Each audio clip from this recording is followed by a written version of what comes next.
friends, welcome to the YouTube channel of Lavanya Healthcare. We were discussing about chirality and we were at the point of isomers, and we knew that the isomers are nothing but the compounds with same molecular formula but different arrangements. So there are two types of isomers. First is constitutional and second is stereoisomers that we have seen in the last slide of the last video. Now coming to the constitutional isomers. So constitutional isomers basically differ in the connectivity of atoms, including bond multiplicity. All the isomers are structural isomers, and structure includes constitution, configuration and conformation. For example, glucose and fructose have same molecular formula. What's the molecular formula? C6H12 and O6. But they are the constitutional isomers because glucose is an aldehyde and fructose is a ketone. So there is a difference of functional group due to the difference in arrangement of atoms. That is why they are constitutional isomers. Here it is important to quote that E2 elimination is regioselective since more of one constitutional isomer is formed.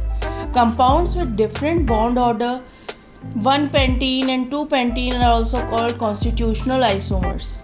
Some other examples of such constitutional isomers are like Tautomers, prototrophy, valence isomers, fluoxetine molecules, allylic isomers, etc. So, Tautomers are of different energies which are interconvertible via low energy barrier. Therefore, they are interconvertible with a very low change in energy. Second, prototrophy, keto-enol isomerism is one of the best examples of prototrophy, that is change in the position of proton. Hydrogen atom is changing its position in keto-enol tautomerism. That is why it is known as proton tautomers or prototrophy. In valence isomers, they are the degenerate species which are interconvertible by reorganization of bonding electrons. It is accompanied by atom movement and not atom migration. Please note it down. Thus, valence isomers are not tautomers. The individual atoms can be separately identified.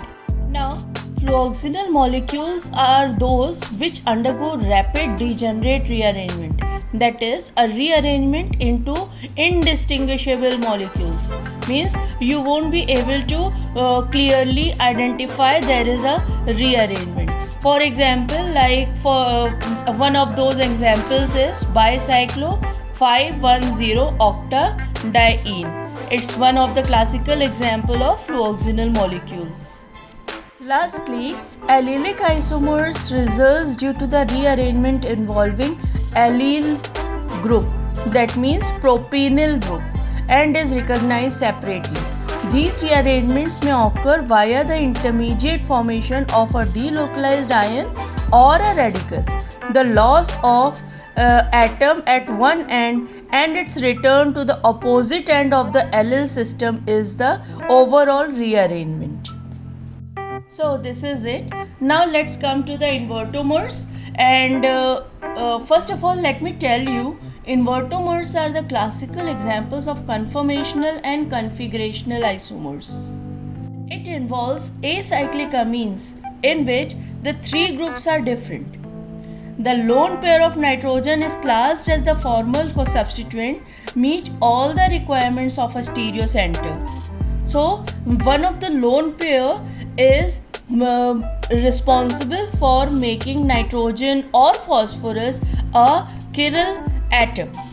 You can say better word was stereocenter. However, you can say there is no optical activity is observed in amines of such type because although they are chiral but they don't show any type of optical activity. Due to Very rapid pyramidal inversion means energy barrier of interconversion is very small, it is almost about 25 kilojoules per mole, which interconverts in isomers. That's why they are called invertomers. Okay, inversion is actually slower for the third row elements. Thus, phosphines with high energy barrier of almost 150 kilojoule per mole and sulfoxides can be obtained in optically active form. In the case of asymmetrical substituted phosphines, the optically active isomers can often be isolated, and this is particularly so when one of the ligands is aromatic. This type of phosphines are integral components of chiral catalysts. They serve as chiral catalysts. They are very important components.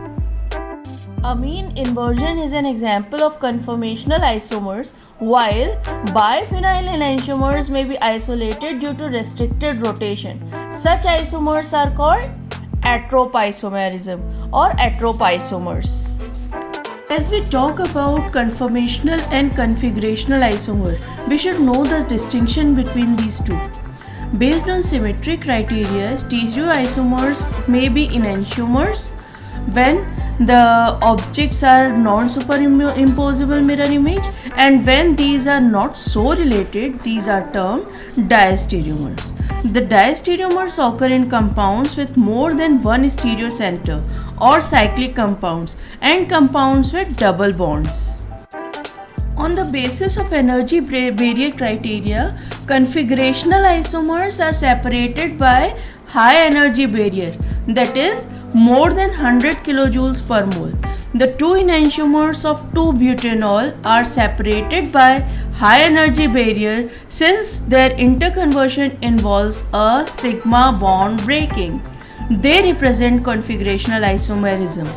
In the isomerization of cis and trans 2-butane, a pi bond is disrupted, which requires an appreciable amount of energy. They are also configurational diastereomers. The stereoisomers, which on the other hand are separated by a comparatively low energy barrier, that is less than 60 kilojoules per mole or so that interconversion is easy under ordinary conditions, are called conformational isomers. They can be interconverted very fast and with a little amount of energy involvement. In some crowded molecules like biphenyls, rotation about a single bond may be sufficiently restricted to give a stable and isolable conformers. They are known as atropysomers, which are again configurational isomers. The distinction between conformation and configuration is in fact subtle and not agreed upon universally. Actually, the acyclic amine inversion has a typically low energy barrier and may be considered either a configurational or a conformational change. These invertomers are better considered as conformers or as conformational enantiomers. These arguments do not apply to chiral phosphines, but where inversion is associated with high energy to result in configurational isomers, and that I have told about 150 kilojoules per mole. Now, the rotation around a single bond may be easy to give conformational isomers in N-butane. Gauche butane is chiral. Two enantiomers interconvert by a conformational change. Anti-butane is achiral, and either of the gauche butanes is its diastereomer. Gauche butane is an example of racemization.